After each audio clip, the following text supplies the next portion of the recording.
All right, Jason, Alrighty. Yep. describe UFC 305, Noche UFC, whatever the fuck it's called, in 3 words Yeah. or less. Let's see. 3 words or less. It was gay. I don't know if I can, bad start, but that's what I'm gonna go with. Yeah, I was gonna say fun till not. And I like that's a much better way of putting it than what I did. Yeah, great. The first all the honestly most of the prelims and then up until Zellhuber and what Ribovich's Yeah, yeah. up until that after like literally all the ones that I was excited for were just like, man, I mean, really. Ortega, Ortega Lopez wasn't a bad fight. It was just, It was like, yeah, we all kind of expected it to go exactly the way that it yeah. It went. was my feeling during that fight was I hate being right. Yep, I remember you saying that. And I was like, I hate it when Logan's right. And you were right about the main event too. Well, it was one of your predictions. Yeah, I mean, I picked Sean, but like that's. Yeah, I think let's start with the main event. Let's start with the main event yeah, because I yeah, think yeah. that has the most to like talk about, Yep. and I think that's why I dislike this fight. Irritated me more because of that way. So like, I thought this fight would be Sean just one taps him, makes it look easy, or Marab just dominates him for 25. But it was no, it Right. was that kind of it was the middle ground, right? It was kind of like Yeah. Sean did get taken down, but there was a lot of time on the feet, and he could stand up too. Like he wasn't getting held down for entire rounds. So I'm like, I think if Right. Sean gets into that fight, I think he has a better chance. I think he has a good chance of winning that fight. That's kind of why I picked him. I think that he had like the Yep. best chance of winning a middle outcome. So the fight like goes pretty much looks like how you'd want it to look like if you're O'Malley, like Yep. somewhat. He's like, but it's like, and then it was almost worse because he lost that fight. Like if he lost Yeah. and it looked like Marab versus Jan, it's like, well, what the fuck are you gonna do? Like he's all over Yeah. you, like Yeah. you just die. But like this one, it's like, okay, you had It was time, like, wow. you had space to strike, you had time to do your game, but then he just threw all the parts of his game that like normally make Yeah. it like so effective just in the trash can. He's like feinting, nah, jab, No. no, No. the front kick, which I literally said, You saved for the last 45 seconds of the fight. I literally said that front kick itself is worth a round. I didn't mean it like that. Yeah. But just by randomly deciding to throw like a front kick, not even committing to the Yeah. weapon throughout the fight, he just instantly badly hurts Marab and in his best round of the fight. Yep. It's like, wow, It was if you commit to your attritional damage weapons, you win. I was so disappointed because I wanted to go in I wanted to watch a fight that was either wow, Sean is really, really, really good. And in this fight, like this is like okay, Sean's gonna be the real deal here for a couple of years, or wow, Marab is really really good, and we didn't give him the credit he deserved. Marab actually had a lot for Sean, and instead it was more like, wow, what the fuck are you doing, Sean? Yeah, Like that's kind of what I. it's like It was like he wow. lost the fight.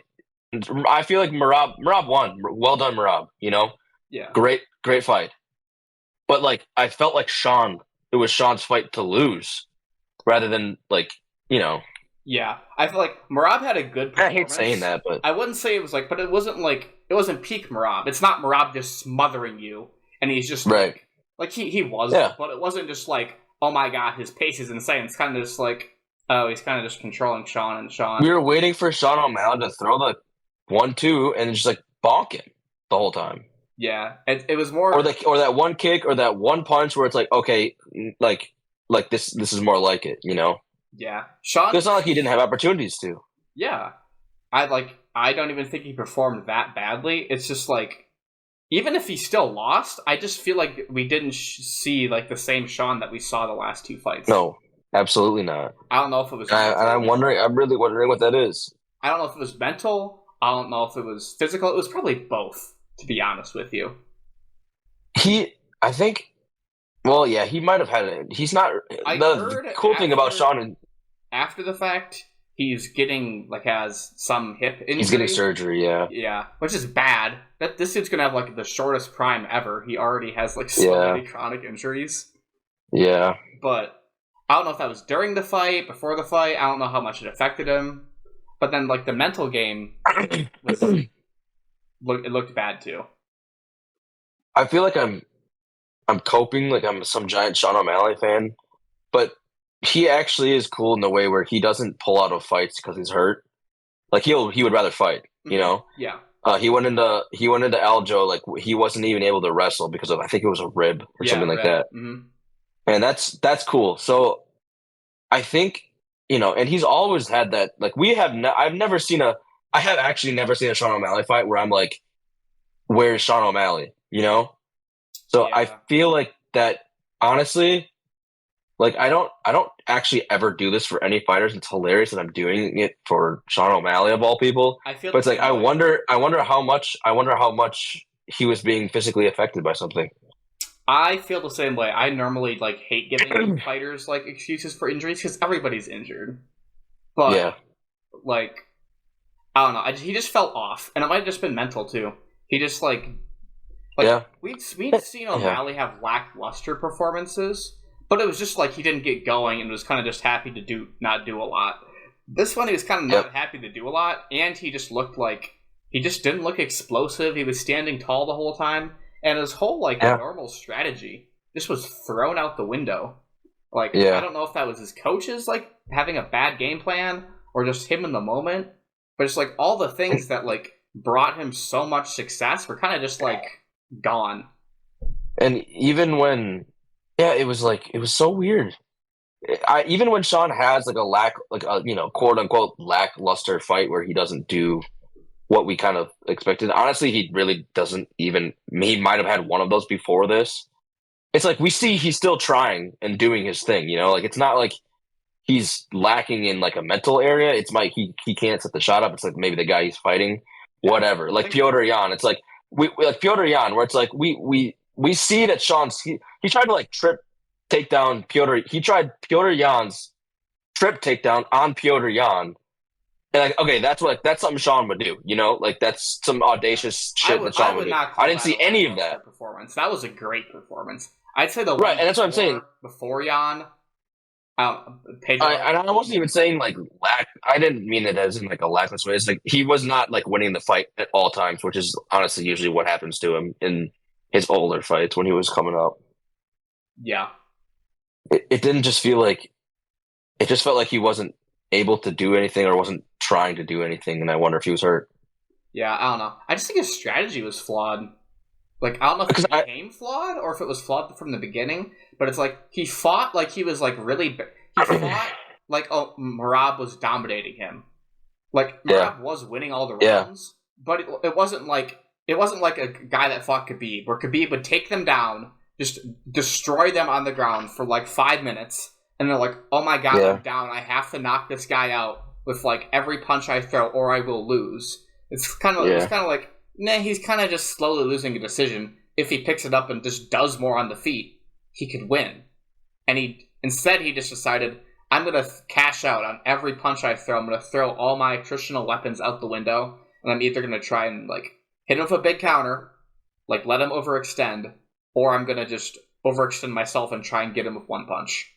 And it just destroyed him. It destroyed him. I think it was like I don't know if you remember what we were talking about on the way back from the fights, kind of, where we were like, in these moments, it's like you eventually have to like, especially if you're a champion. Like, I was shocked that Sean just didn't, you got to do what you got to do to win the fight. Game plan out the window. I'm losing like most of this, but I've lost at least 3 rounds. It's round 5. It's time for me to just throw caution to the wind. And it's like when he was fighting, and I think this is what I was getting at with the Piotr Jan fight. It was like he wasn't necessarily winning all of that fight at all. He was getting taken down, he was getting beaten up. But regardless of that fact, he never stopped fighting as hard as he could. He never stopped throwing, feinting, doing what he could. Even if he was getting punched, he was still doing Sean O'Malley things, right? Yeah. I didn't see that against Marab, and Marab wasn't beating him as like badly as he like No. punching him as harder. Or I mean, like maybe the takedowns are kind of similar, but like Piotr was punching him in the face a Yeah. lot. Piotr was You landing know a what I lot mean? of damage when he took Sean down, and he was landing big strikes on the feet. Marab Right, was and that never shook O'Malley. He still kept doing what he was supposed to do. yeah. Today, or not today, but this fight, it just was like what I'm waiting for Sean to get going. Yeah, Sean got taken down and he jumped to like the worst possible conclusion of I need to do something. He just started over swinging on everything. When really all he had to do was just like do your normal thing a little bit more. He threw jabs, but never feinted his jab. He never really just like said, okay, I'm gonna go land my jab and just put damage on him with my jab. He never did that. His front kicks were there, but like they weren't a huge focus like they were against Jan, against Sterling, where he's like constantly using like the front kicks. And like against Cheeto, like that whole fight, he was just like racking up attritional damage the whole time. Low kicks, body shots, just tons of just. The jab was so gross against him. Yeah, he was just happy. Like he clocked Cheeto a lot, but he was also happy. I'll just like I'll just spear with the jab one time. Okay, that's a good change for me. If I keep doing that more, my game will open up more because he'll have to overcommit or he'll have to overcommit or I can build. Whereas here is just like, no, I have to knock him out with every combination I throw. And even like Cheeto was throwing like a super nasty straight right to the body that was like really effective for him the whole night. Against Marab, he was throwing just a loopy right hand that had like nothing on it. Yeah, it was just like it just didn't look like Sean O'Malley at all in any retrospect. In any respect of the fight, it didn't look like Sean. Yeah. And I don't know why. Could be mental, could be physical. Yeah. And it was even just more disappointing because it was like we felt like Sean could have won that fight, and we felt like Sean lost that fight. Yeah, and it's like all credit to Marab though. I mean, it could have just been Marab. It could have just been Marab in front of him, and he's like, I mean, having to fight Marab is like a terrifying prospect. It's just like I'm gonna have a miserable night unless I literally finish him instantly, which basically no one's done. Yeah, it's like I'm just in for misery.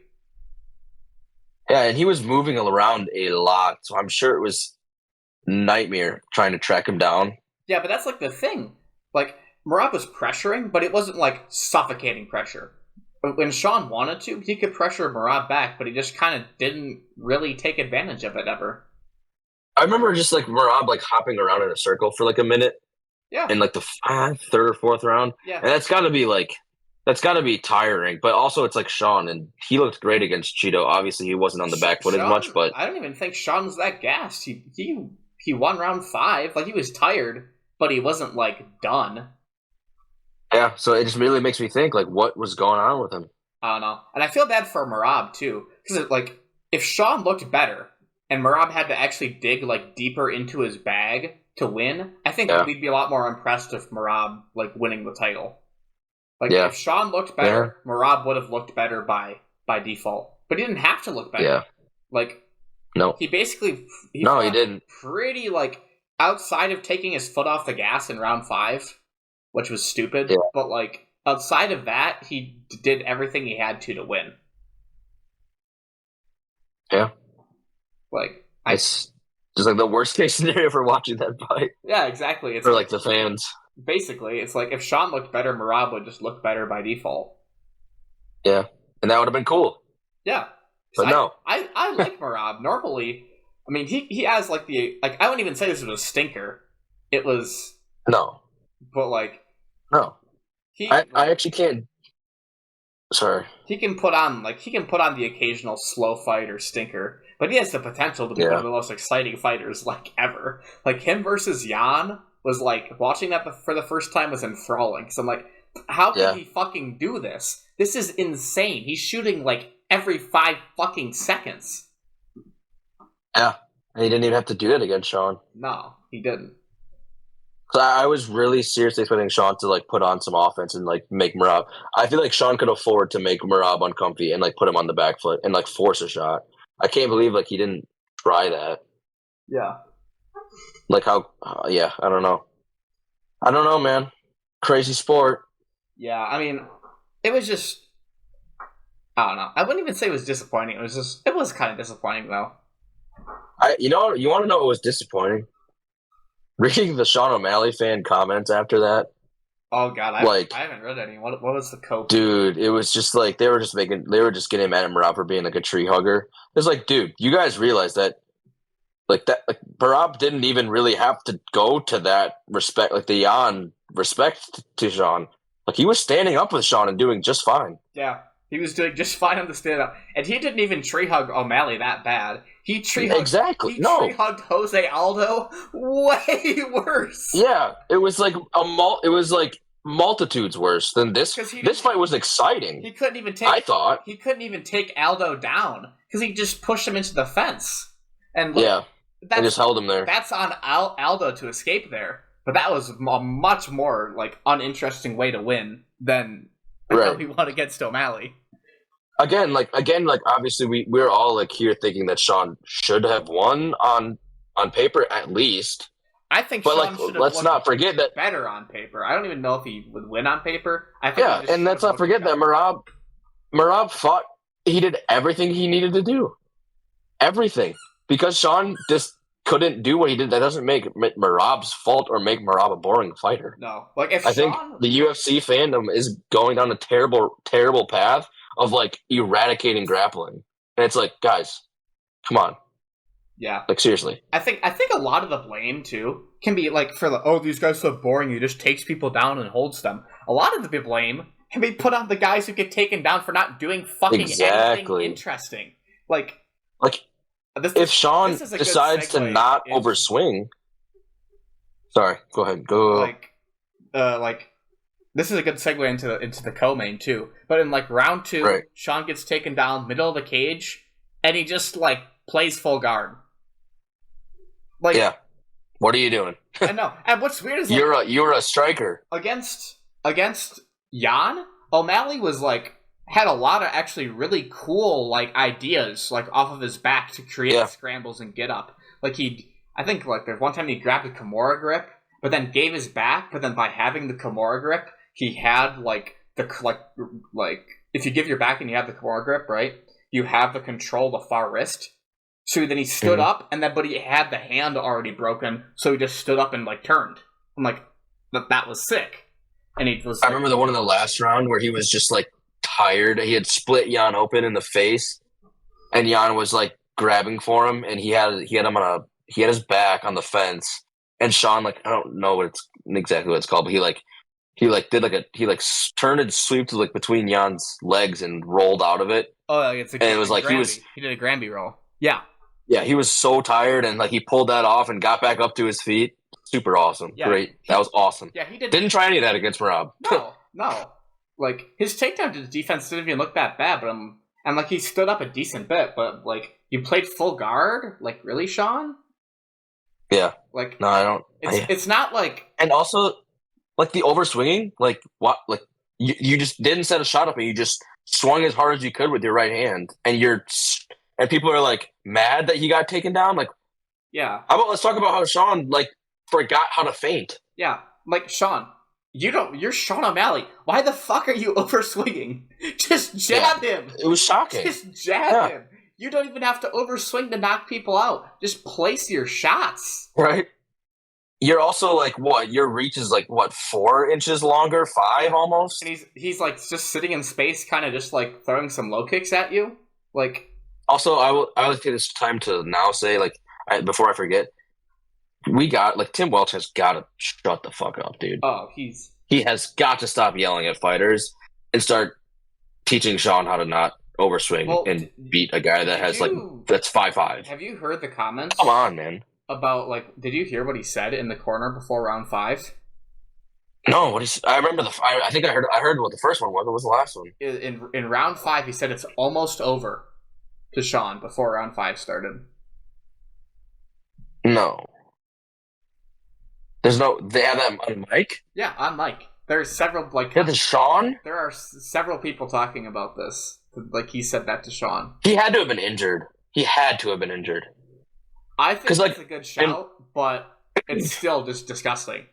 Where the fuck is Leon Edwards' coach? You're fucking blowing it, son. You need to fucking kill him. Like, that's what he needs to hear.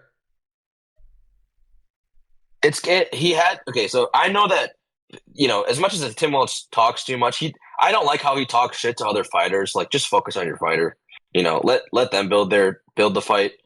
But saying that aside, that's my only that's like my big thing with him. But like he's a great coach for Sean. He knows Sean very well. They're very good friends. I listened to their podcast with Joe. Very knowledgeable guy. Like he's a very good coach for Sean. And there's not a lot about like Sean's life that he doesn't know about. He had to have been like in agonizing pain or some shit like that. Yeah. Like for Tim Welch to say, like, not only his coach, but like his best friend. Yeah. To say it's almost over, like he had to have been injured or something. Yeah. That's my only or Tim Welch is just a shit coach now. Yeah. Like you can't tell your fighter that. Yeah, I don't know. Because, like, the game plan was also so bad coming in. It was just it just felt weird. I don't know. I have no clue. It might have been the same kind of thing with Leon, where it's like they just totally underestimated him. They're like, oh, we're going to knock him out. That's it. I mean, I think Sean, like, also, but like, the idea of knowing how miserable Merab is going to be, I think Sean could have, even, like, if he didn't fully believe it, like, Sean came in and said, I'm going to make it look easy. Because he knew if he didn't make it look easy, it was just going to be terrible for him. And probably be a fight that he loses. But then the fight actually happened, and it's like, this is totally winnable for you. This is totally winnable if you just stuck to like your normal stuff. I watched his I think it was his YouTube video of like he filmed a lot of the stuff he was doing like right before the Cheeto fight, like how the vibes were in the hotel. He has like a breath coach, like while they were backstage getting ready to walk out, like getting him like mentally ready. Mm-hmm. I would love to see the footage if he makes a video for this fight. I doubt he will because he lost, but I wonder what they were going through and because for the Cheeto fight it was like all hands on deck, all systems go, like we're going into a war. I need to be like 100% prepared. I am the king. I'm the guy with the belt. Like I gotta lock in. I'm gonna go out there 5 rounds of war. That's what I'm ready for. That's what the vibes were for that. I wonder what they were for this fight. Yeah. Because if it was like anything like Leon and Bilal, like Leon totally underestimated him. Totally. Yeah. How much do you want to talk about Grasso Shevchenko? Because I have a point that I want to bring up, but go for it. Not too much. So kind of related to O'Malley, fucking pulling guard. Like, oh my fuck. This division is shit. This division is like 2 decades behind the men's division in sport development. Why the fuck are we still playing a guard? Like, committing to submissions and playing guard in the year 2024. It's disgusting. Fucking go watch a fight night. Go watch like Sandhagen versus Nurmagomedov. Go watch Dustin versus Islam. Like anyone good who's fought Islam. Look at what they do to handle a wrestler. They don't fucking play guard. They make scrambles and they wrestle. Learn how to fucking wrestle. What the fuck was their game plan coming in? It was like, well, we obviously know Shevchenko's, but yeah, I don't know. I think they were really trying to just like make it a grappling fight because she submitted her the first time. But she didn't need to submit her from her back. She took her back after she got the position. She failed a kick off of a striking exchange. Like, you have been losing round. Like, you have been like down basically in both your previous fights because Valentina has been able to take you down. Famously unadaptive fighter Valentina Shevchenko is going to the same game plan with like very minor tweaks each time, and it just worked better and better by barely even changing anything. I would happily blame that one on the coaching. I don't really know. Yeah. Why you would? Yeah. Same 3 fights with her, same Valentina every time. Basically, like every time. The changes minus the spinning wheel, minus the spinning kick she lost. That's the only thing she changed. Valentina changed not throwing the spinning kick, and this time instead of waiting for Grasso to like walk into her double leg, she would throw like a punch and then double leg. Genius. The male fighters have been doing this for like 20 years. Yeah, I don't. That was a pretty disappointing fight on kind of the same grounds where it's like you got to be a fighter at the end of the day. And I don't want to sit here and be like contradict myself about the wrestling, but there comes a point where it's like if you guys are striking and you're losing on the feet, grapple if you're the better grappler. If you're losing on the ground, don't stay on the ground. She pulled a ghillie. My God. She jumped a ghillie. Yeah. No. Yeah. Oh. Like yes. Yeah. Like yes. Dustin Poirier would be proud, but no, not here, not now.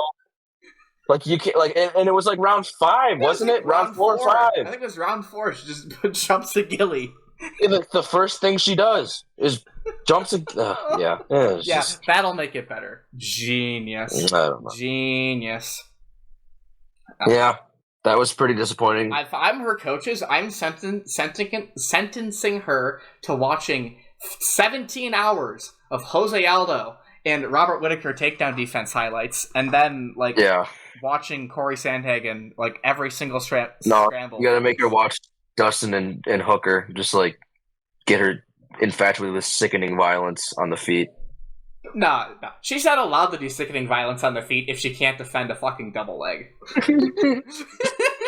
She gotta be able to throw a couple punches, dude. Like, my God. It was like I watched her throw a full combo and hit the air. Like she threw it was like a 1. I want to say it was a 1, 2, 3, and then like a 2. And every single one was like just like Valentin just like step back,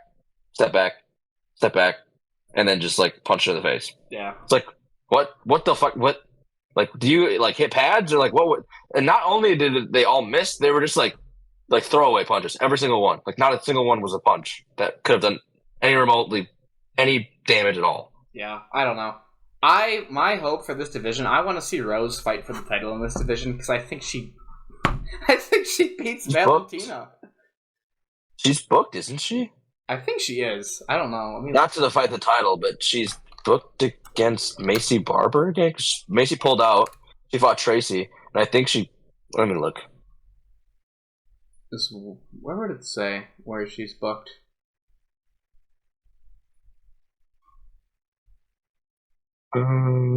Yeah, she's booked against Erin Blanchfield. Okay, that's crazy. Whoever wins that should get a title shot. Both of them are pretty good, and I think they'd beat. That'll be a really good fight. I know, but I think Rose. I think Rose should win that though. Rose should beat Rose should beat Valentina. If like this is the level Valentina is at now, like, is she gonna handle someone who can just like feint and jab her? No. And Rose is a pretty damn good grappler too. Like she's not gonna, if she's not winning on the ground, she's not gonna go to the ground. Yeah, the only way. She's smart in that regard. Yeah, I mean Valentina's really big, so that could be like pose like somewhat of an issue. But like, I don't know. I just want to see that. Rose is only 32 as well, and Valentina's like almost 40. Yeah, she's getting up there. She still looks quite good. How did this division not catch up to her? It's disgusting. Trash. Trash. Get it out of my sight. Let's talk about an even more trash fight. Yeah. Ortega versus Lopez. I couldn't even. If you wanted to, like, there's a worse fight than watching someone just get held on their back for 5 rounds. No, there's actually one that's worse than that. Ortega Lopez? Yeah. It's just like, God damn it. I know. Ortega needs to, like, he needs to go just, like, someone chain him to Alex Pereira and just, like, so he learns how to, like, at least jab. I mean... At least. I don't even think he would... No, wait. I don't even think his technique was that bad. He, like, worked his way It's his back. defense. It's his defense. His striking defense. His offense is actually... His boxing isn't actually terrible. Yeah. Sorry. It's his defense. Back into the fight, like, relatively well. And then just, like, got hurt again, like, right at the end of the fight again. Because the dude is... like, not that old, but has just been in wars, like, his entire, like... Well, he just doesn't, like... Dude, just, like, duck after one of your combos. Why do you keep walking forward? Like, you've thrown your combo, change your angle. You've thrown your combo, pivot, duck, do something. Yeah. Don't just put your hands down and stand there. I mean, he was getting hit by the right hand all night. But, like... just like I God can't damn even I can kind of forgive him because he should be all right to be fucking dead after the combo he hit, like the opening combination of the fight. Like I think the left hook woke him back up. I just think his striking coaches have failed him. You gotta teach the man something. Can you imagine what would happen if Ilya fought that man? Could you imagine? It'd be bad. It'd be another. It'd be an execution. But he'd be dead in like 2 minutes. No, I think what's worse is he'd probably survive the whole fight again. There's no way. There's literally no way. Or it'd probably get stopped in between rounds again, like it did against Holloway. But just another, just all time, just getting just plastered. Because I mean, the guy, it's sad. Because I think on paper, if Ortega was younger, I think there's a very good chance that he wins that fight. But now. No. Yeah, too many his chin injuries. Is just gone. Too many injuries. Too many. Too many. 2 of the worst beatings of all time. Like 2 all-time. It's insane. It's actually insane. I mean, like I don't. Being known for your ass whippings is like Johnny levels of fame in MMA. Yeah, like is there a fighter who's taken 2 like worse like equivalently bad ass beatings? Like I can't think of someone. All I can think about is Johnny Walker, just like how he's been knocked out so many times. Yeah, but that's getting like finished. Like Ortega was like just eating beaten, just eating shots for like 20 or 25 minutes. If Calvin Kattar somehow makes his way back and fights Ilya, then we'll have 2. That won't happen. If he fights like Volkanovski is more realistic. Oh, speaking of more realistic. Not anything that has to do with any of that, but the featherweight division, Movsar pulled out. Did you see that? I did see that. That's disappointing. I was really looking forward to that. Those fucking... actually, we're not doing racism this time. That guy that always pulls out that is of a certain race, those guys. Fuck, that didn't help. You know what I'm trying to say. Yeah. I mean, Movsar fought Lopez on short notice. I don't think... No. Lopez fought Movsar on short notice because he's a god. He's awesome. You don't like him! Look at his tattoo! Fuck. Look at his tattoo! You're right. I don't like him anymore. Fuck you, Diego. But I don't like Lopez worse because I despise men that threaten other men with unanimous decisions. Fuck those guys. Fuck you, Bilal. I forgot he did that. I forgot he did that. He literally threatened him. I will also beat you by unanimous decision. Like, bro, what? Say something cool like Shavkat would say, like, you'll be my first victim or some shit like that. Well, that's not a fair comparison. Shavkat just breathes on a keyboard and it just types like the most disgustingly terrifying call out you've ever heard in your entire life. Shavkat uses ChatGPT for his tweets.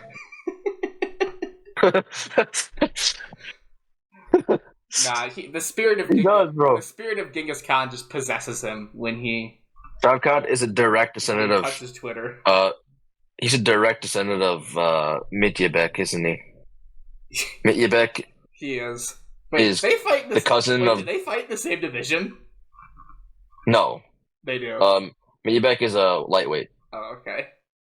Also, funniest goddamn thing I've literally ever seen in my entire life. Full Violence, you know them? Yeah. Great stuff. Great merch. They fucking they dripped out Mityabek, so they got him in this like gear, this UFC gear, and with the top comment, dude discovered a new type of fire. Goated comment. Fucking goated comment. That's top 10 comment. Top 3 comment of all time. That's fantastic. I don't know what was funnier, seeing him like in normal human being clothing and not like a mammoth wool, or the comment. Like it was just everything was perfect. I don't know. He's gonna be good. He's gonna be good. Of course, he's gonna be good. So much. All he eats is saber-toothed tiger. Ghost, what are you doing? Come here. Dumb dog. there anything else to say about Diego Lopez? The good fights on that card, the last two, or the first two prelim, I don't know how much or the I first two actually, main event. Break down what happened because everything else was pretty much just kind of just stupid violence. Well, the indomitable Mexican spirit shone through on both those fights, even though Daniel Silver lost. I mean, how he was. I don't know how he didn't. A dead body on the ground is truly a fantastic question. Yeah, those Mexican fighters. This is good racism, okay? These Mexican fighters, their chins are insane. Comparing this to UFC Noche, which was peak cultural appropriation, I think we're fine. Very true. No, wait. It was Riyadh something UFC fucking Noche. Whatever we're calling it these days. Guys, we're going to have a Mexican fight night to honor the Mexican fighters. What should we call it a good name? UFC Noche. I love it. I love it. What are we going to have? We'll just say how cool Mexicans are as fighters. Yeah. And we'll interview them on Fight Week. I got a great idea, Dana. We're going to interview them on Fight Week and ask them if they would rather have tacos or tamales. What do you think? Love it. Do it. Didn't they ask? Who would you want to have a carne? Oh, who's invited to the carne asada? What? Okay, I also I don't want to be that guy that's offended for other races, but come on, that's insane. Yeah, it's insane. UFC is so early 2000s with their progressivism. It's truly offensive. Why are you asking Marab Dvalishvili who he would invite to a carne asada? He doesn't even know what that means. Of course he does. Come on. He's Mexican. That's true. Yeah, I forgot he's Mexican. Well, let's just substitute him and Henry. Let's just swap them. Yeah. Henry's a dickhead. What is Henry? Is he supposed to fight someone? That's a great question. I don't know. And I don't care. But hopefully whoever he fights knocks him the fuck out. So I can stop hearing his annoying voice at Trump rallies. I totally forgot you showed me that. That's wild. I can't even. I wasn't even believing what I've seen. That seemed very against character for Henry. I don't know. I just don't. I just turned my phone on. Why isn't Henry Cejudo? Why is Sean Strickland not there? There's no way they let him on that PR the president's PR team. No fucking way. That's true. Actually, you know what? He does podcasts with Nelk though. I guess they're probably more PR trained than fucking Sean Strickland. I feel like his PR team they have no clue what they're doing anyways. Sean Strickland's? No. Okay, I was gonna say because he didn't have a PR team. Yeah, no, they would not hire themselves. They would just instantly. Oh yeah, no. You're talking about Trump's? Yeah. Yeah, no, he doesn't. Yeah, he's got a weird. He's not rappers and shit, which is dope, but it's doesn't make any sense. And then fucking Henry Cejudo. Yeah. There was another really weird oh, dude, fucking Bryce Hall. God damn it, he did it too. He was up on the podium too. Weird. Yeah, just okay. I mean, okay. Whatever. For the rest of the fights, let's just say we'll talk about one. Who impressed you the most out of all the other fights after the main three?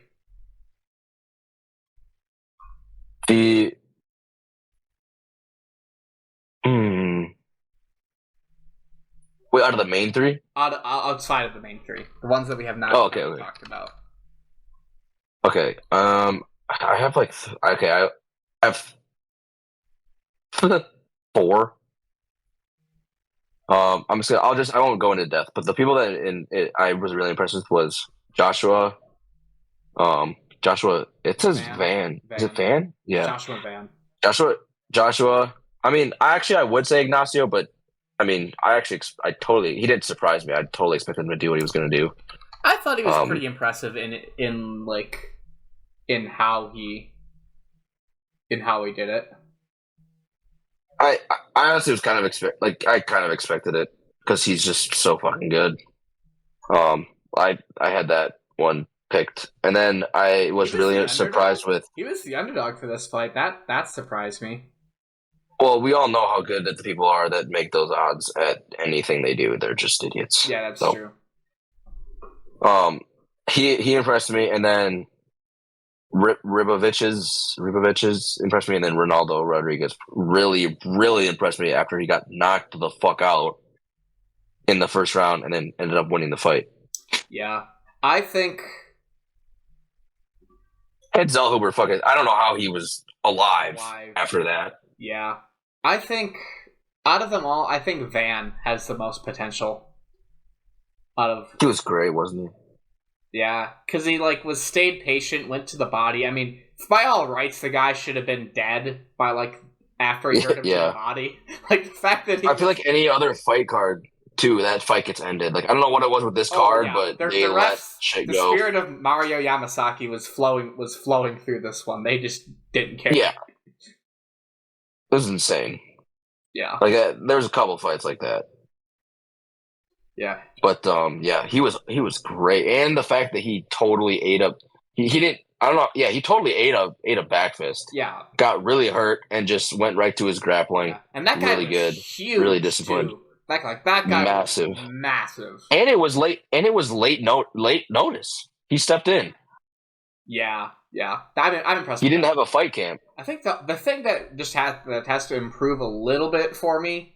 I mean, he's very young. Is just a fight IQ a bit, because that comes with time. It's generally very good, but then he went maybe just a touch too crazy after he hurt him to the body, which I'm kind of can't blame him for that. If I had someone that badly hurt, especially to the body, no fucking I'm gonna go insane. But then the jumping for the dropping for the leg lock right at the end. Oh right, yeah. I totally forgot about that. That was hard to watch. He's done that before as well, and it just really irritates me because he's gonna fight a good grappler sometime, and it's gonna really cost him. Just get cooked. Yeah. I feel like he's 22, isn't he? He's super young. Maybe a little. I think he's 25, so a little bit older, but he's Okay, yeah, that's still pretty young, and respectively. Yeah, that's still very young at a pretty. He'll learn all that at a pretty open weight class too. Yeah, you'll learn in time. He's gonna get good. He's gonna get really good. I'm excited to watch him fight. He's already very good. He's has. Yeah, he'll be he's gonna bust into the rankings here pretty soon. He's gonna get jab. He goes to the body. Generally, his defense is pretty okay, kind of. And he's got an iron chin. Yeah. Just ate that back fist. Yeah, he just has to take a little bit less damage because he's defensively focused, but then when he starts throwing, he kind of just he can lose it a bit. Leaves holes. He's kind of got the bit of the Taporia. He's got that Taporia in him. Yeah, except Taporia is his only people say his only weakness is only a left high kick. That's all you can get him with. I don't think that's true. What has he been hurt with other than that?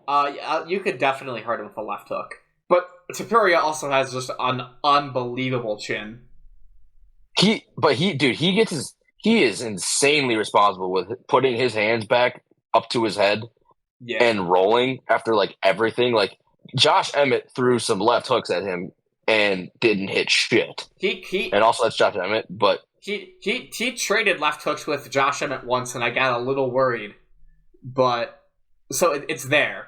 Generally, he's defensively responsible, but he can just get in the fire a bit because he's Ilia Topuria, and he. I don't know. I think rocking Ilia Topuria to the with a punch.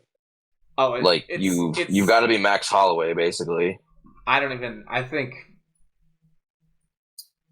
it'd be really hard. You'd have to be let's say you actually do get a clean hit. Yeah, let's say you actually do get a clean look at his chin, which is rare in itself. You got to deal with the fact that the dude's chin is made of iron. Yeah, I don't think Max would even try to do that, because that means you have to punch with him. And Ilya would be happy for you to hit him with a left hook, and then he hits you with a right hand after, because you're probably dead. The only guy like, I don't even think this fight will ever happen. The only guy I really see that being an issue with is, like, if he fought Justin Gaethje and get Jake, you want to go left hook? Do you want to trade left hooks with me? Then I'd be concerned. That's actually a very and because again, like people don't give Justin Gaethje respect in his technicality because he finishes a lot of his combos with the left hook. Yeah, he has a great. I could totally see that. I could totally see that landing. Like a fighter like Gaethje, where they have the power and the game plan of, okay, I'm gonna get into an exchange with this guy and we're gonna throw at the same time. And I don't really think there's anyone like that really at featherweight. Like that's like Toporia's thing at featherweight right now. And honestly, any guy that fights Ilya, like not only got to deal with that, you got to deal with how sexy the guy is. You know, like you got to just resist the urge to just like kiss him. You know what I'm saying? And his beard is so fucking beautiful. You don't want to mess it up. I don't know how this guy is allowed to have that or do that, but you know what? Fuck him for it. Max doesn't have to deal with that. I'd be distracted. If he said something in Spanish, I'm not gonna lie, it might be over.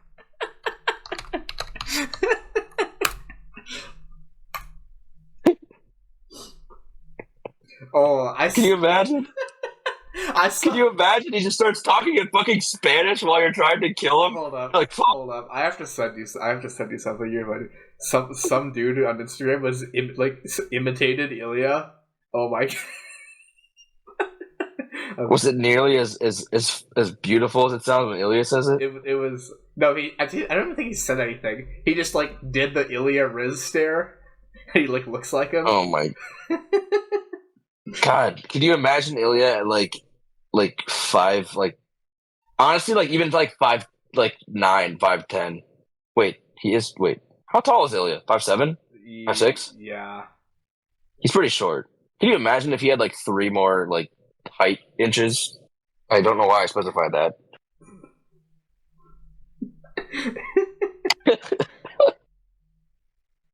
Where is this? I know I saved this, didn't I? I had to have saved this. There's no way. Oh, here we go. Okay, found it. I'm sending this to you. Funny note on the Ilya Taporia thing too. I heard in a Gotham Chess video, Gotham Chess compared Ilya Taporia and Hans Niemann on their, to be fair, on their ability to like talk and like speak their like, you know, like talk their game and then walk their walk. But like it was like the most funny comparison ever because like one guy's like a literal like murderer and the other guy is like he like used like anal beads to like cheat and is a known cheater and like a weirdo versus the world's sexiest man who has the world's literally he's the world's sexiest man. He's fucking 5'6", man. What the fuck? Yeah. And is, like, not a weird loser who kind of, like, runs away from interviews. He literally told the world that he was going to knock out the best fighter on the planet. And then... In Spanish. That was... In Georgian Spanish, bro. Like... Alright, I gotta chill out. This is gonna get... We can't glaze Taporia. We can't... It'll be too time Not consuming. yet. It'll be too time consuming. Yeah. We will have... Plus, we got Max still. Like, I'm still going with Max. But like, if Max loses, like, I love Ilya, like I love him to death. But like, I gotta root for Max. Yeah, I'm just rooting for a good fight because I think that's the most interesting fight you could possibly put together. I don't think it's possible for it to be a bad fight. No, I don't think it. I just hope it's like. I hope it's long. That's what I hope for. Me too. We're talking about the fight, right?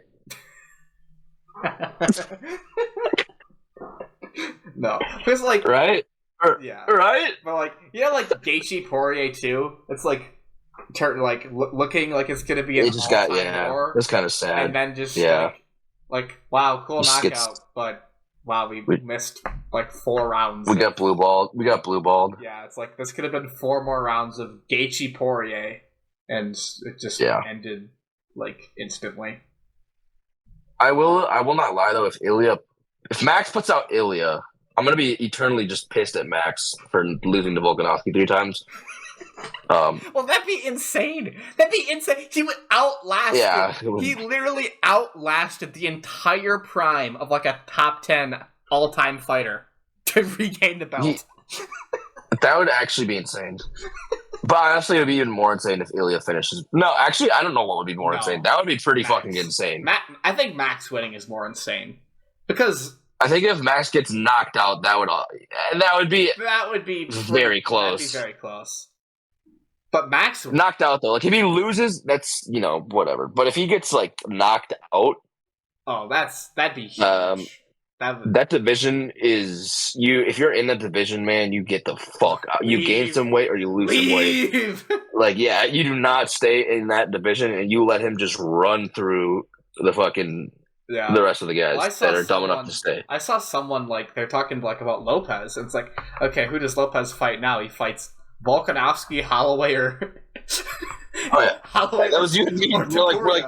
It doesn't matter who he fights. He's dead. I saw a meme of this. It was like, "Nah, I'd move up, brother." And then someone posted pictures of like the lightweight top 5. It's like Dustin, Justin, Oliveira, like Arman, Islam, and they're like, "Never mind, I've moved down, brother." And it's like, Jan, Sandhagen, Umar, Malashvili, Umar. It's like, never mind, you're cooked.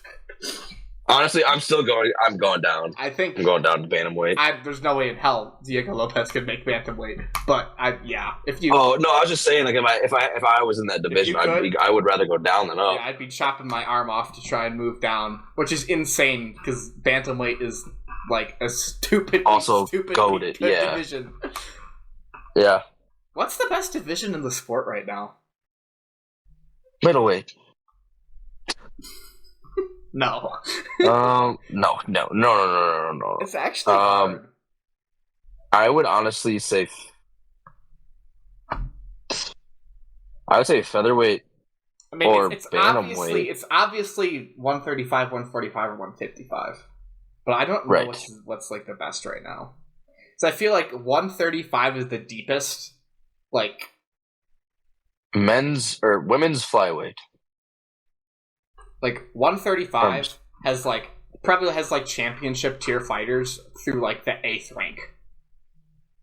145. I'm still sticking with women's flyweight. That's my division. I love that division. That's the one Mackenzie's in, right? I should probably know this. No, I would pick featherweight and then bantamweight and then lightweight. I don't know. I'm kind of leaning towards lightweight because it's just like I don't know. It's hard to say. They're all so. I like I think it has to be a division where like there's not just like one like obvious champion that's probably gonna win for a while. I mean, with Arman, it could be different, but I feel like Islam could win that just because he's actually insane. But yeah, I mean, otherwise, it's like you don't. Like, these title fights in bantamweight and featherweight are actual toss-ups. Like, we have no idea. We can't say for certain. Yeah, but I feel like featherweight, the only knock against featherweight is, like, the level after the top 3 it's not as deep. But, I mean, it's kind of feel bad for all these guys that are stuck not being in the top 3 of this division, because it's like, what the... Well, they have Aljo now, too. Aljo and Mozart. Aljo's really good. Mozart's really good. It's just like Ortega and Yair are kind of, like... Dude, what about Bryce Mitchell? He said he would step in and fight Aljo. I'd like that fight. That'd actually be interesting. Is he allowed to fight anymore? Like... That's after being that's a good point. Baptized and literally sent to heaven and then came back. Yeah, that's a good point. He was literally martyred. Josh Emmett martyred him. He's got to be out. He had to be out for like a year at least. Like, they've had to sit him for a year. Yeah, that was terrifying. What if Bryce Mitchell just comes back like a normal, sane person? Ghost, come here. What if he comes back and he's like, guys, I think the Earth is round now. Yeah, the Earth is round. I don't really like the Bible anymore. Yeah, I'm Muslim now. Oh, that would be concerning and bad. and scary. Terrifying, actually. Probably better for Bryce Mitchell, though. Realizing the world is, in fact, a globe. Have you heard him defend that position? No. All right, well, don't watch it because it's just like funny for about 20 seconds. I like and then my you're brain just, cells the like, way they are. Yeah, I love my 4 brain cells the way they are. I don't want to lose them. They're fried just right currently. No need to overcook Yes. No, I think Aljo and Malzar are pretty good contenders. I think that'd be a fun fight to watch them fight any of those 3 guys at the top. Emmett's still around too. Emmett's like a good And you can always throw Emmett in there if you want to see someone just die. Like he'll just get the shit beat out of him, or he'll baptize someone. Yeah. Like him and Ilya, bro. God, that's like fucking boxing porn. True. What was the final breakdown for picks for 306? Ooh, let me check. We all did terrible. I think I didn't do that. Well, I know I did too, bro. I think I actually did okay. You picked Rodriguez by. I'll just do you picked Rodriguez. That's actually good. Zellhuber. You picked Lopez. You picked Grasso, and then you picked Sean. Yeah. So you got 2, right? I picked Marab by UD. I'm goated. Yeah. I honestly don't know why I did that. I can't really remember. I convinced you to pick Marab. All right. I picked Marab. I picked Grasso, which I got wrong. I picked Ortega.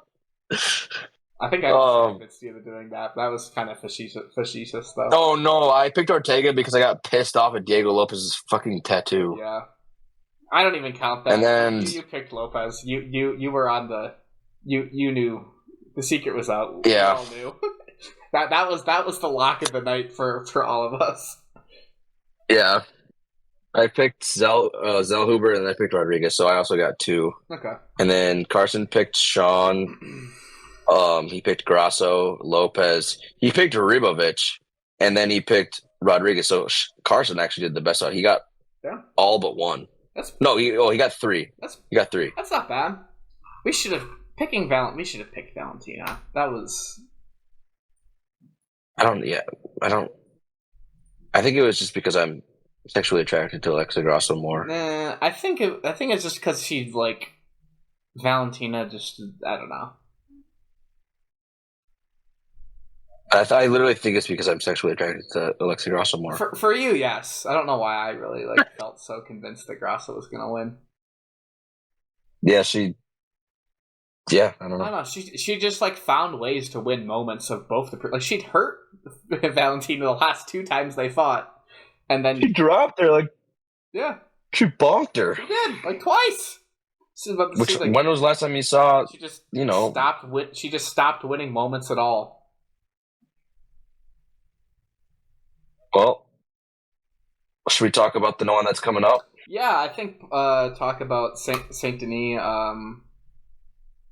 Moicano. Make picks for that. Easy money. Honestly, decent. I don't know. I don't know what to think about this one. This card? I was gonna say really decent card. Yeah. Really nice card. I don't know. Looks fun. I think we can make picks for, let's say, the top 2. Yeah, I can do the top 2. Yeah. Let me just do this. Because Imavov is ranked and Brendan Allen's ranked. Yeah. I haven't watched much Brendan Allen, to be honest. I just know he's a grappler. Yeah, he's kind of been on the fringes. He's on a decent little run right now. I was going to say, I think he's on a run. Ghost. No. I don't know. This is. Let's want to start with Imavov Allen, or do you want to start with Moicano Saint Denis? Let's start with Imavov Allen, I think. Yeah, let's just go start with those 2. I think I'm gonna. No, you go first. I think I'm taking Imavov off the top of my head. I'm not really a huge Imavov fan, but I think he just has this is like a pure just like athleticism pick. He's just like so wickedly fast, and he just like hits really hard. Like, I don't think Brendan Allen's like really fought like that level of athlete like on his current run.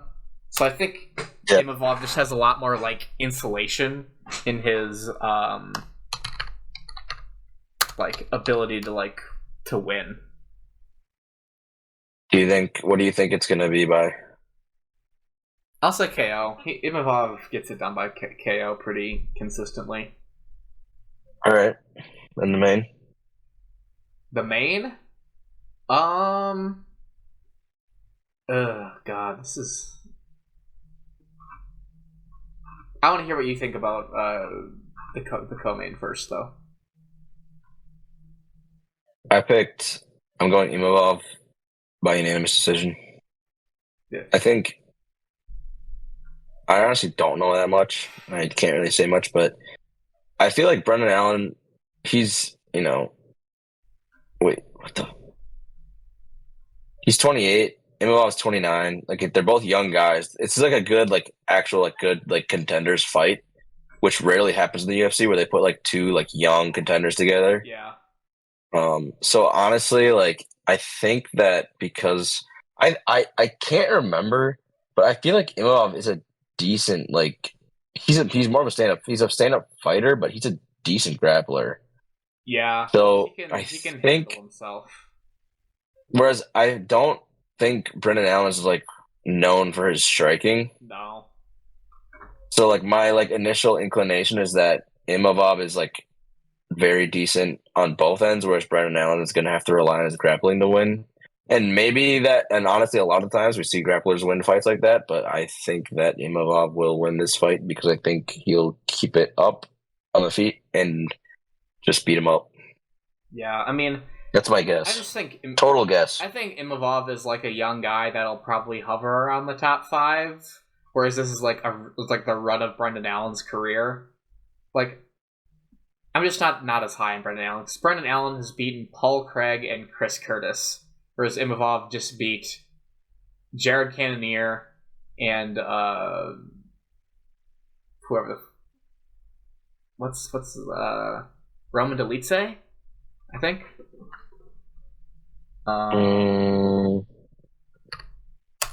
Imavov. He beat Chris Curtis by decision, and he beat Roman Dolidze.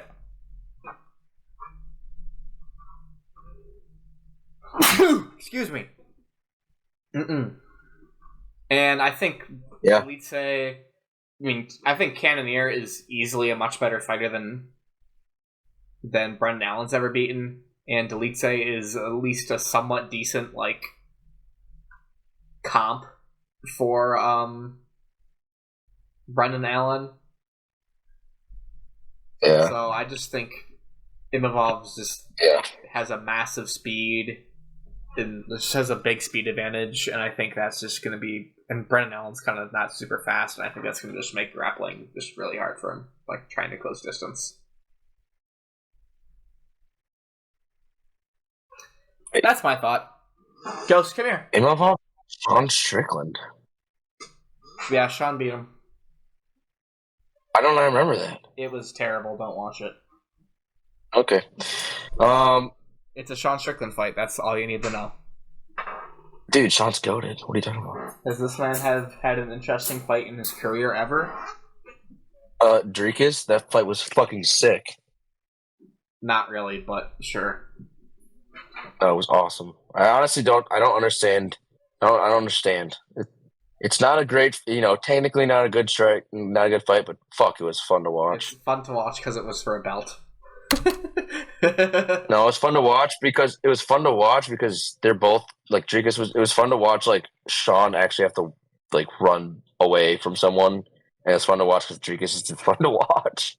Yeah, well, Dricus. I like Dricus now. I like Dricus because he appeals to something deep down inside of me. So either I root for people because they win the right way, or I root for people because of their sheer refusal to do so. And Dricus is absolutely rooting for him. Yeah. How could you not like that fight then? He did nothing logical in that fight. Because Zero. Sean just stinks everything. Because Sean's goated. He just stinks everything. No, he doesn't. I refuse. I fucking love that fight. And I'll watch it happily again. All right, let's see main event. Okay. You go first. I picked with my heart on this one, and that's it. I picked Renato by knockout because that'd be fucking awesome, and I want to hear what he would have to say on the mic. Something just insane. I don't think a person in the universe could predict what Renato Moicano's going to say on the mic.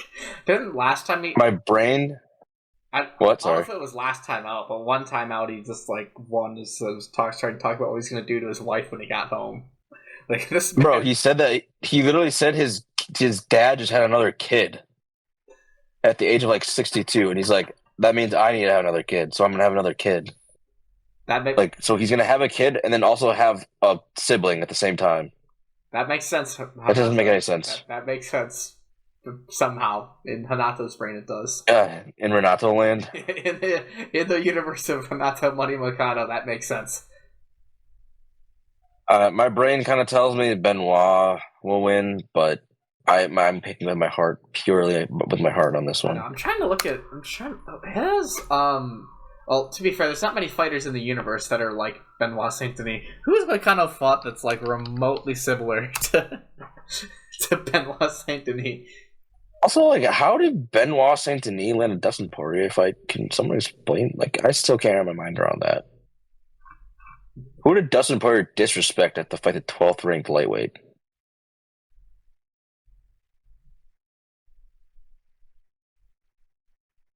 He fought Jalen Turner, Drew Dober.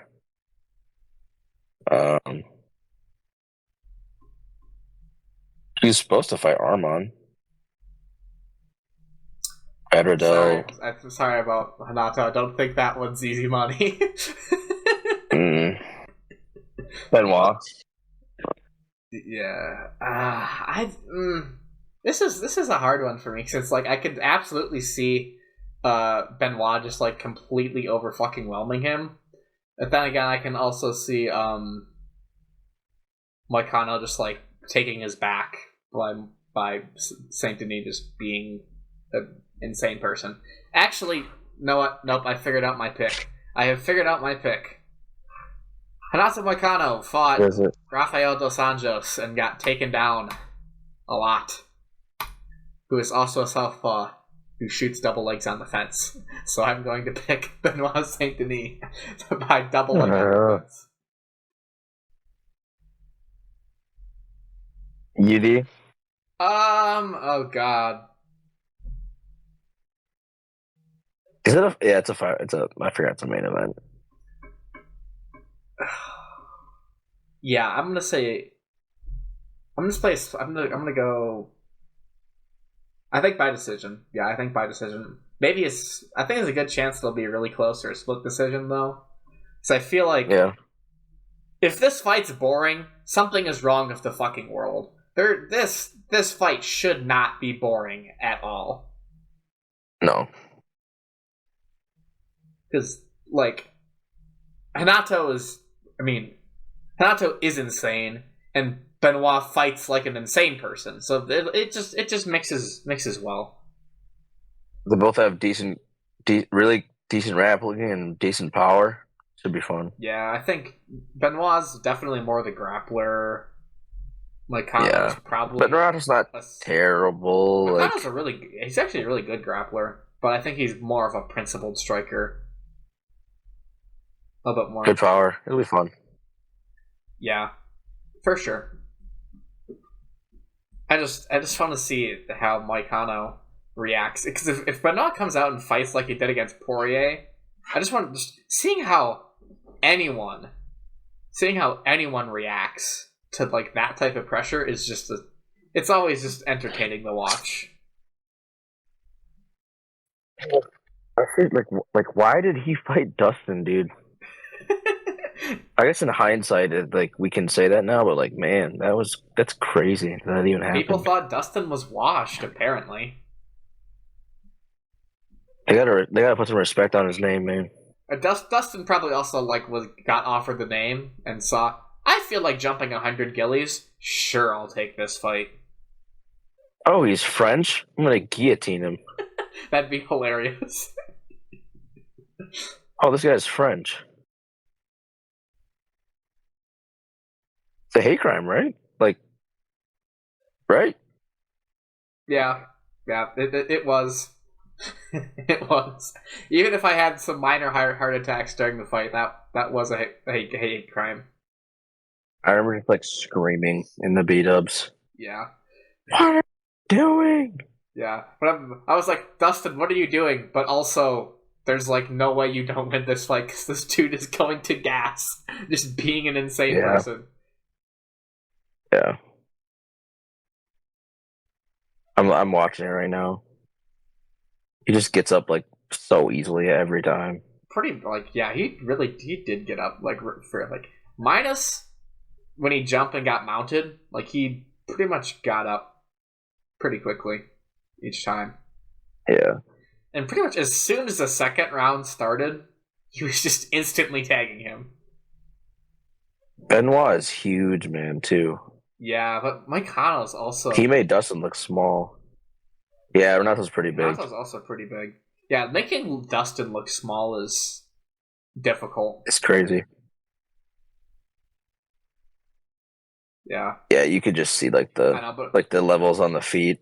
Yeah, it really did. I think Dustin looks small for like in a strange way though, because I feel like Benoit was like physically bigger, but I feel like Dustin was just like much more dense, if you know what I mean.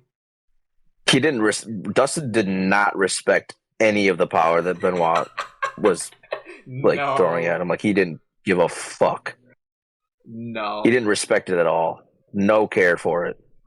I mean, I don't know if that's just Dustin on demon time or like actually like it wasn't hurting him at all. If you're Dustin and one, you actually have like legitimately really good defense, and two, you have the chin of Dustin Poirier that's needs like prime Michael Johnson, like prime Justin Gaethje. Yeah. Like to even crack Justin Gaethje's shin. Yeah, like Justin hurt him in their first fight, like with the hands. Like that head kick would knock out anyone, but like it takes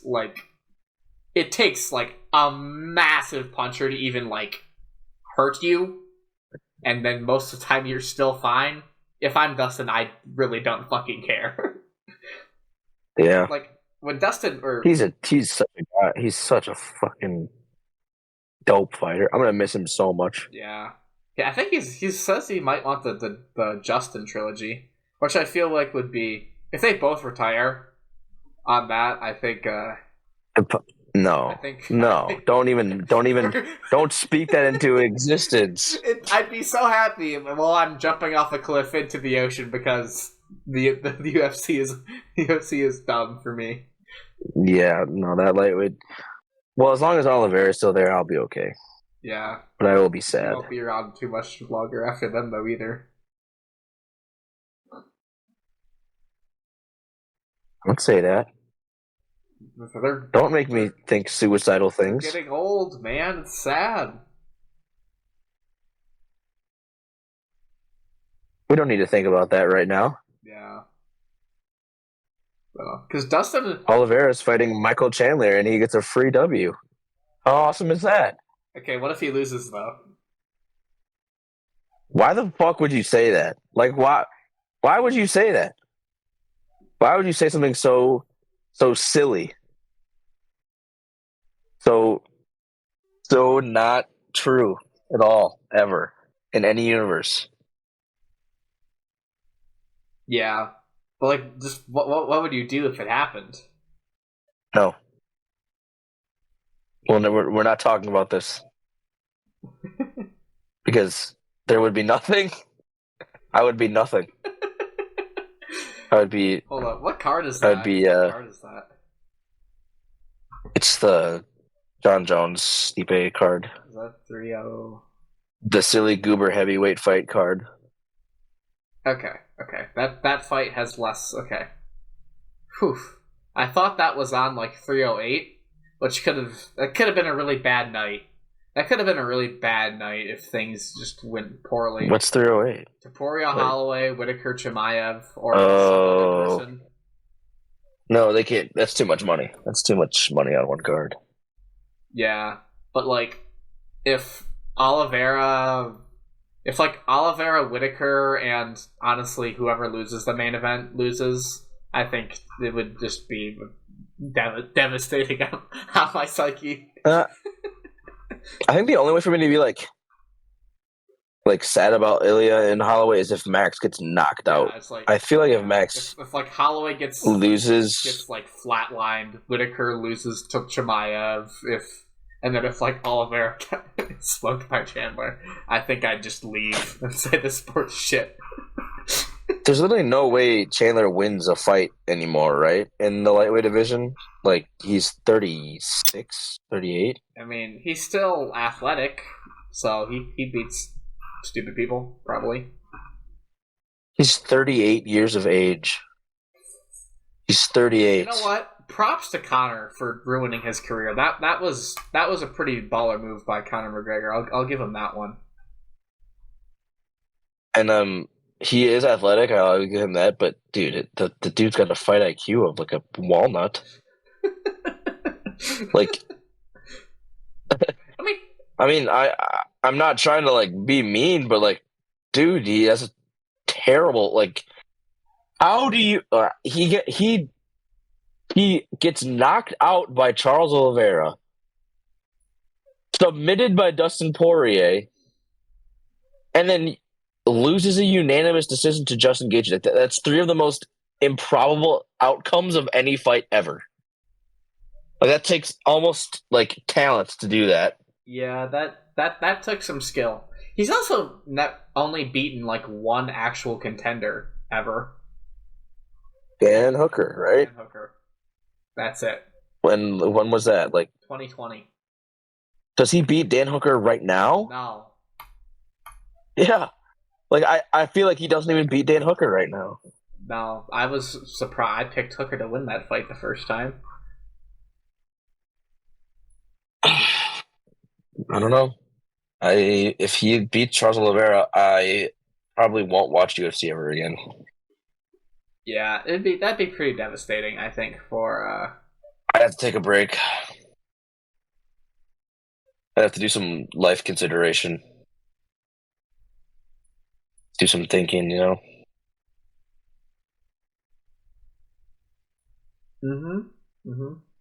The only YouTube I would ever watch ever after that is just like Charles Oliveira and Michael Chandler won when he gets the belt. I rewatched that recently. Rewatched that recently. It's just kind of a silly fight. It is. It is. Charles got hurt like twice. I remember those memes where it's just like that one. What's the picture? It's like the picture of the guy like putting his hands together, and it's like, how about you get to? I'll give you 3 knockdowns, but I get to win I get the belt. Those memes were so funny. Yeah, Charles did live up to that in damn near every single one of his title fights. He got knocked down against all 3 of them. Twice. He got knocked down twice by all 3 of them. Or only one against Chandler, I think. It was only one against Chandler, but yeah, he got dropped like thrice by Gaethje, and I think twice by Dustin. Twice by both Gaethje and Justin. Or I think one of them was at like that fake knockdown. Yeah. I guess I counted that. Justin hurt him really bad, then he kind of just fell backwards. And then one one. I mean, honestly, an uppercut. The fake one looked way worse though. The shot that he took. Did you hear what he said about it? No. He's like, that shit hurts so fucking bad. I was just like, I'm just gonna take a seat. Well, literally everyone that fights Gaethje says this dude like hits harder than everyone I've ever fought in my entire life. Yeah, like Khabib was like, my legs hurt so fucking bad after that fight. Khabib said his hands are like bricks when he hits you. Yeah. Like, I think Fiziev said like every shot he throws is just damage. Dude, Max said that he was getting hurt by the air when Justin missed. I believe it, dude. I mean, it takes a godlike chin to just not get flatlined by Gaethje. Just the fact I'm just thinking like how Max and how Dustin, and also honestly Charles surprises me the most because Max and Dustin never really got like fully clipped super clean by Gaethje. Charles got clipped like really clean by Gaethje. Like multiple times. Yeah, like the fake knockdown where he just sat down. That was like he got hit by like that looked like hit by a 4, and then like Gaethje went for a 3, but it turned into like a collar tie, and then he hit him with like a perfect 4.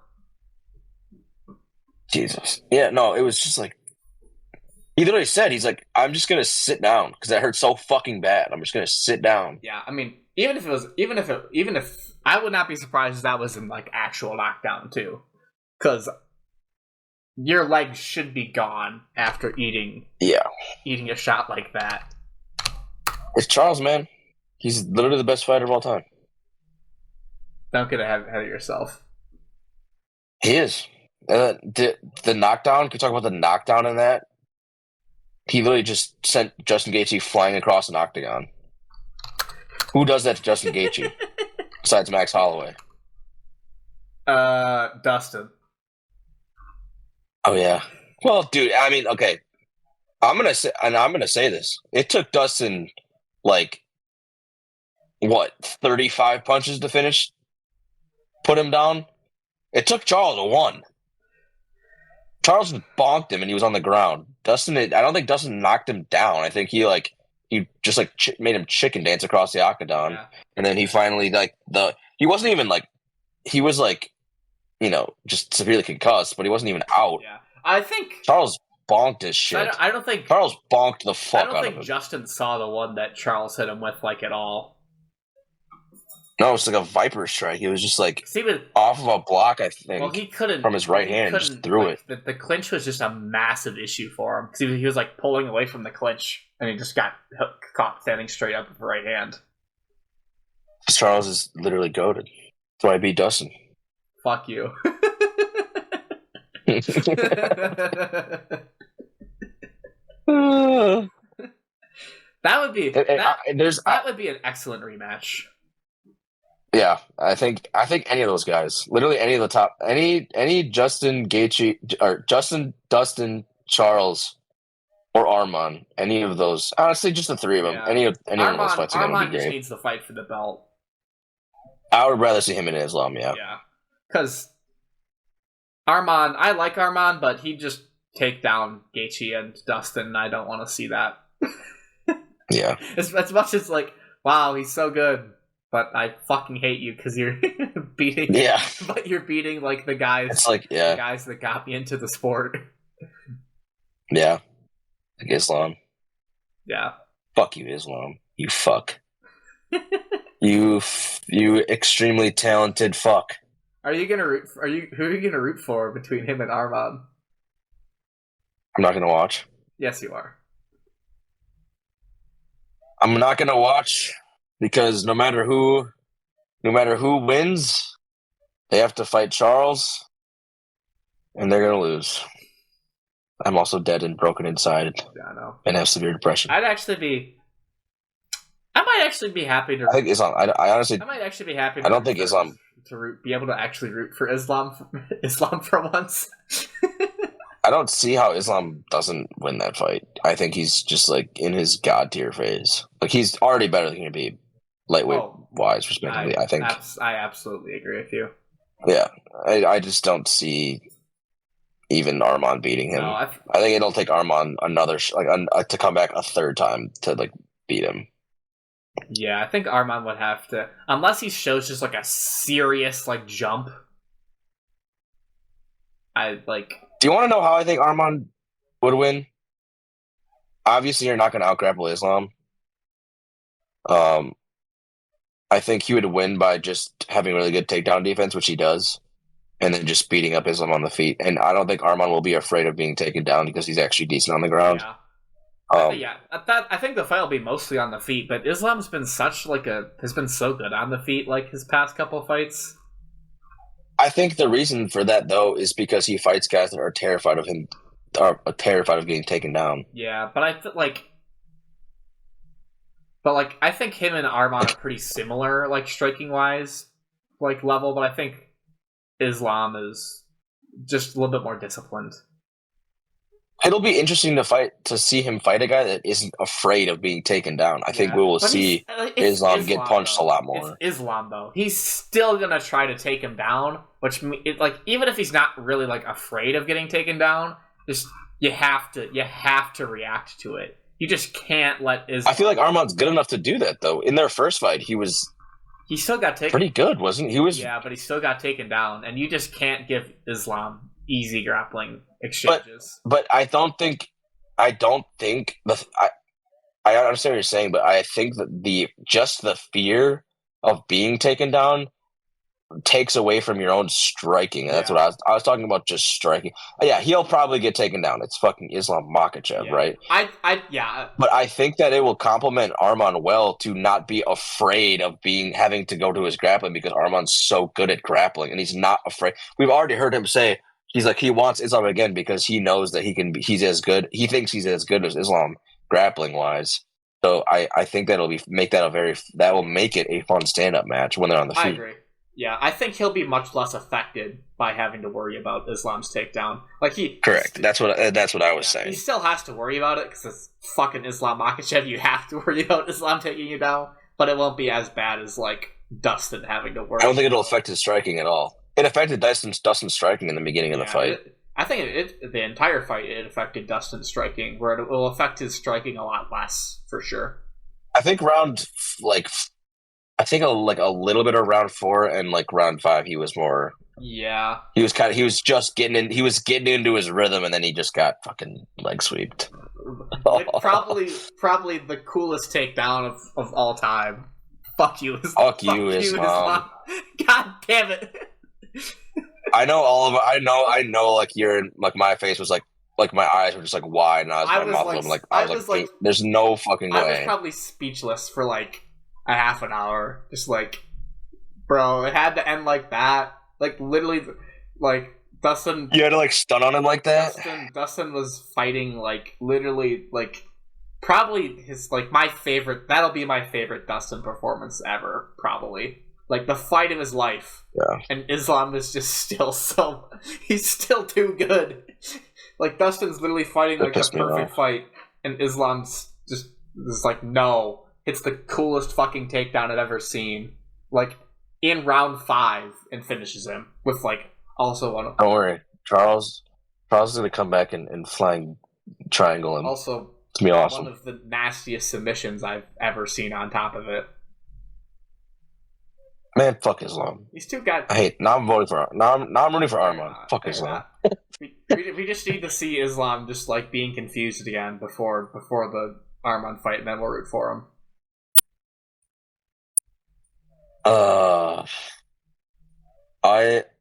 All I know is that Oliveira is fighting for the title next because he's gonna beat Chandler, and he has no one else to fight except for the title. Is that a title eliminator? That's so stupid. It's probably not, honestly. It's gonna be someone else. Because he lost to Arman, I forgot about that. Yeah, but it's why is he fighting Chandler? I just hate that Chandler gets so many goddamn opportunities. He must be I don't know. I really don't know. Must love that man. Yeah, that's what I was gonna say. He must just love him, and Dana must be just really good friends. It's probably because Michael Chandler is such a bad fighter that everyone likes to see him get the shit beat out of him, and it makes Dana a fuck ton of money. That's probably what it is. No, he gets in exciting fights that sell well because casuals think. Exactly, because he's so fucking bad at fighting. Yeah, I mean, I think when Arman roasted him, it might have been just the most. That might be the worst Twitter roast a fighter has ever put. What did he say again? Remind me. You've been chasing a fight with Conor McGregor for 2 years. You could have. Yeah. You could have lost 4 exciting fights in that amount of time. Yeah, that's fucking hilarious. Cooked him alive. That's exactly why Dana likes him, because he gets exciting fights Yeah, that's the only. where he's just getting the shit That's kicked the out of only him. reason that he has like any of these opportunities at all. He's either kicking off the head of some guy dressed as Tony Ferguson, Yeah, or he's literally like losing in the most improbable way to like a goated yeah. fighter. It's like an all-time Hall of Fame level fighter. Yeah. After Fuck after that guy. finding new and interesting ways how to cheat, like during it. Yeah. I'm gonna pull his mouth guard out. What was that? I don't know. Like against, I don't think did he cheat against. I don't know if he cheated against Gaethje or Oliveira. The dude was finding. Well, he had the fucking snot knocked out of him against Gaethje, and he forgot. He said he forgot where he was. Like he said he woke up and he was just like on the ground, like holding a leg.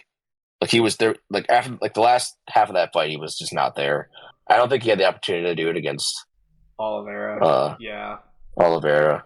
No. But he just was finding so many new and interesting ways how to cheat against Dustin. He hurt, like, the only, like, his biggest moment of the fight was after he hurt Dustin with a headbutt, and then he blew his nose in Dustin's face. And then fish hooked him. That's kind of fucking sick, though. Yeah. It's kind of sick, I'm not gonna lie. Sure. And then he fish hooked him. No, I would throw up. I'd fucking throw up if that happened. And then he threw like 50 unanswered strikes to the back of Dustin's head. Clearly illegal. Yeah, Herb Dean is just like watching like, Chandler just throw a combination. Herb Dean's just blind as fuck. Strikes.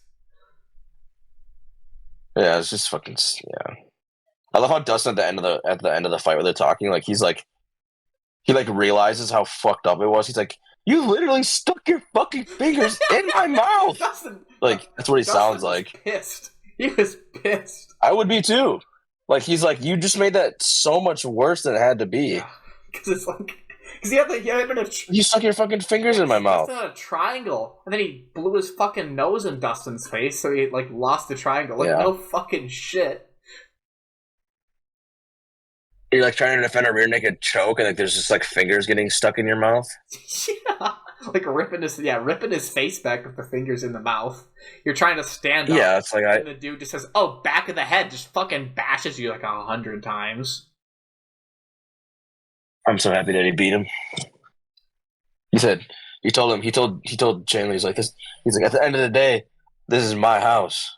I love that shit. I fucking love that shit, Dustin. I think he goes. I think what he say? I respect you, but I feared you too. With this so bravery without fear. What? Dustin said that? Dustin said that. No fucking way. Dustin just says. What a guy. Is like a weird ass philosopher sometimes. I'm like, I don't know if it makes sense, Dustin, but I like it. You keep doing you. I love him on the panels. I actually really like him on the panels. I hope he stays and does that when he retires. Oh, yeah. He's very like insightful for all of that. He's such a real one. Yeah, I love it. Goated fighter. Yeah. What was I gonna? Just happened to have to fight against the two best lightweights of all time. Yeah. 3 actually. Yeah, basically, yeah. Like my theory, if you move damn near 4, who would be number 4? Gaethje? Yeah. Yeah, probably.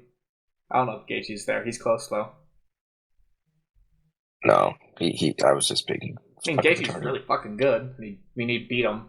Yeah. He beat Gaethje. Well, I don't know about all time. He's probably top 10 lightweight all time. Oh yeah, I'd hope so. I mean, Dustin's up there. Tops. It's hard, actually. Lightweight's hard to say who's like really like super up there, but Conor McGregor. If you move Dustin's like prime like 5 years forward or backwards, like this dude's a champion, probably a very good champion. Who are the best lightweights of all time? I mean, Islam, Habib, Oliveira, probably BJ. there's like a 4-way tie for like the record number of title defenses. I think. Was it like Dos Anjos? Well, no, not Dos It's Anjos. like Wait, Benson Henderson, who's underrated as fuck. wasn't he the first? Wasn't he the first champion? No, I think it was BJ. BJ was the first. I don't know. Who was the first. Okay. I'm actually not well versed in my lightweight lore. Let me see. UFC lightweight belt. I don't know who was the first lightweight champion. Okay. Jens Pulver, Sean Shirk, BJ Penn. Who the fuck? Lightweight title lineages is crazy. Yeah, three title defenses for BJ. And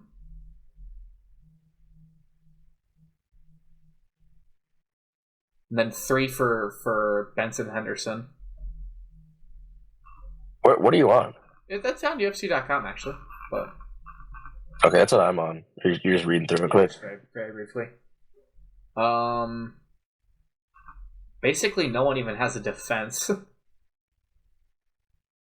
until no. Khabib. Anthony Pettis had one. Anthony Pettis and RDA both had one defense. Alvarez didn't have a defense. And then Khabib had 3. And then Oliveira had 3, right? No, because he got fucking stripped. Oh, yeah. Okay, Oliveira But had 2. basically, Had 2. Then Islam's at... No, it's 3. We're saying it's 3. It's 3. He had 3. Dustin. Bullshit, he didn't have 3. There's 2 defenses, and then he won it off Chandler.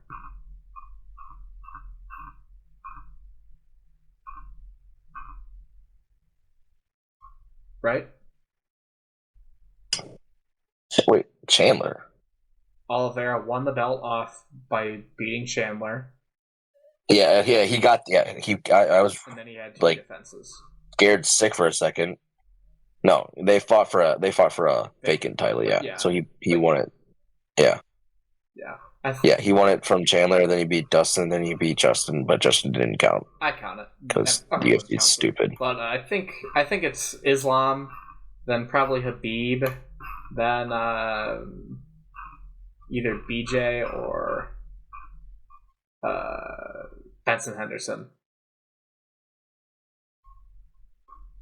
Those 2, and then after that... Honestly, Justin and Dustin are pretty high on that top 10 list. Yeah, and then the only other person you have to get in there is Tony. Oh, Tony. Honestly, don't even want to fucking put him in there because his losing streak is longer than his winning streak, isn't it? He had a 12-fight winning streak. What is his losing streak? It's like fucking 10. Like 9. No, it's not even that high. That's so bad. We don't care. Anderson Silva's a top 4 fighter all time. He had a disgusting winning streak too. Losing streak? Excuse me. Yeah, I'll get over it once Tony retires. Right now, I'm just pissed at him. Yeah. Dude, hopefully he stays retired or whatever the fuck he is pretending to do. They're gonna announce this fucking fight in here soon. Tony's fighting Conor McGregor. God. Possibility, dude. Brace yourself. Brace yourself, mate. I believe it, which is terrible. Why the fuck did Michael Chandler started dating Bree Willett in 2013 after emailing for almost 2 years? Why the fuck is that just like out on like? Why is that just like a thing I just read? What the fuck? Why are they emailing in 2013? Wait, what? Michael Chandler, Gmail Riz, I guess. Email in 2013. Wait, what are you? Am I missing something? What are you talking about? Dude, I just like Googled Michael Chandler's age and like the one of the drop down like people also ask questions is who was his wife, and the description of his wife is Chandler, and Chandler started dating Bree Willett in 2013 after emailing for almost 2 years. I don't know why I just read that. I don't understand. Why did you guys say that?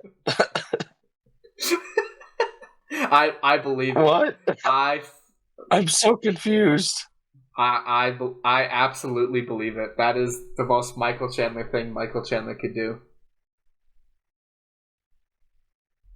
Jeez, man. Like his whole thing with adopting like black kids. Now I was like, oh, I'm looking at it now.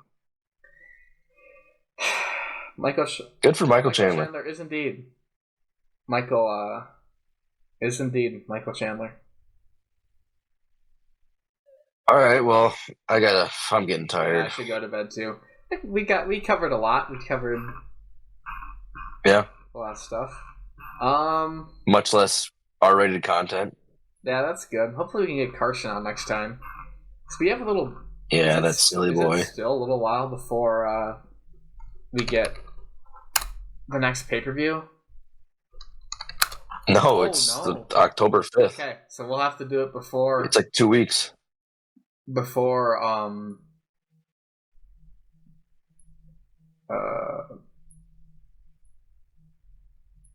like next week almost. Oh yeah, October 5th.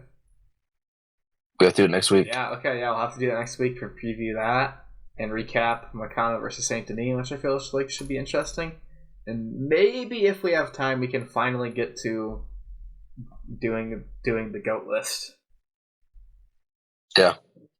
Carson's got to be ready for that though, because me and you could. We've talked about that so much already. We need Carson to like have counterpoints for us. Yeah. So they can prove why he's definitely wrong.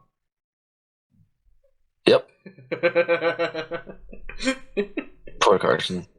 Jose Aldo is the greatest fighter of all time, and there's nothing else you could possibly. No way you could not possibly convince me otherwise. Oh fuck!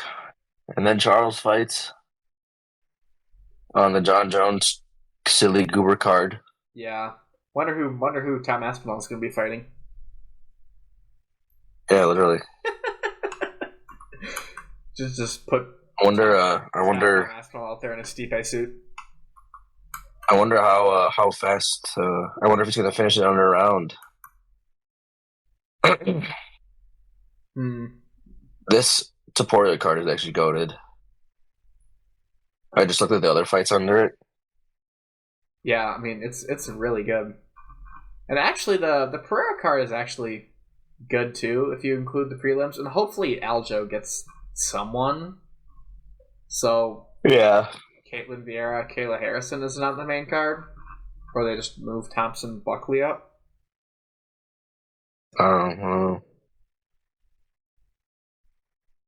Paul Craig and Bo Nickel, bro. What?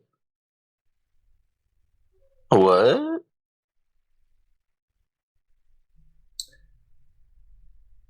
Wait, is that Chris Weidman's fighting on that John Jones card? What a weird card.